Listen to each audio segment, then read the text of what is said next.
Today, I'm going to be showing you guys a few useful shortcuts you can actually start using right now inside your video editing to make your videos faster. Let's get into it. So I'm going to be using Premiere Pro in this video, and the major reason why is because it's such a major industry leader inside of video editing that a lot of shortcuts and different things from it have been moved to other programs and things like that. If you can't find the shortcuts in the actual software, which typically you can by going up to the top bar and normally looking for the preferences, selecting it, or just if you go along it, sometimes it'll drop down a menu that will show you the preferences options, and or you can even use the help search. A lot of times programs have that, but if you can't find them there, you can typically search inside of the search engine. Typically you're able to find them, but I have a few linked down below if you guys want to check those out. So the first thing we're going to talk about is actual playback manipulation. Typically you have times that you actually just need to be able to play, pause it, be able to look at different things. So to be able to start playing and pausing it, you can either use the spacebar typically, or in Premiere Pro you can actually use pause with the K button, and then to the left of it you can actually press the L button or press the J button, and those will actually mess around with the actual speed of the playback. So if you double tap L, it should be able to go and speeding up that clip so you can actually preview it quicker if you're just wanting like a quick preview of your video. Or if you double tap on the J, for instance, then it's actually going to start and reverse the video clip.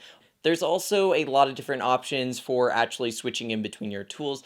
Typically you have your main timeline, and then to the left of it you will have all the different tools you can use, like the pen tool, razor tool, things like that. There's actually a decent amount of shortcuts that you can use to go in between them, which include the selection tool by pressing V, track selecting using the A button, ripple edit using the B button, rolling edit including the N button, rate stretch tool, which is super useful if you just want to extend a track. You can just do that by pressing the R button. You also have your razor tool with the C button to go in between, be able to just slice up real quick with the mouse instead of actually cutting it as an edit.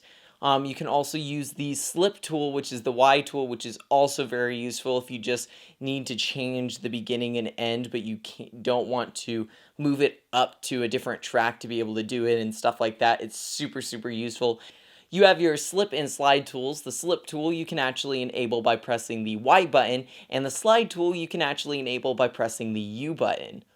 You also have the pen tool for creating masks and different things like that on the sequence viewer, which is very, very useful. With that said, now it's time to actually get into the actual manipulation of the timeline. So being able to jump in between clips in the timeline, and that would be done by pressing the up and down arrow to be able to go in between the different cuts. And you can even do the left and right arrows, kind of similar to playback, but it will actually go frame by frame. So if you do the right arrow, it's going to go forward a frame. If you do the back arrow, it's just going to go back a frame. It's super, super useful. Hopefully you guys find that one good. So then we have the actual edit tool, which the edit tool is actually really, really amazing. Basically, you have to enable different tracks, or you can even press Ctrl-Shift-K and it will cut every single track down the entire thing. It's super, super amazing. I use that all the time. Thank you guys for watching this video. If you guys would like to see more videos by me, right over here is a video that YouTube recommends for you, or we have a video right here talking about the difference in between layer editing and node editing, which is super important if you're trying to figure out which one is better for you guys. So with that said, I hope you guys like this video, and remember guys, keep on editing and God bless.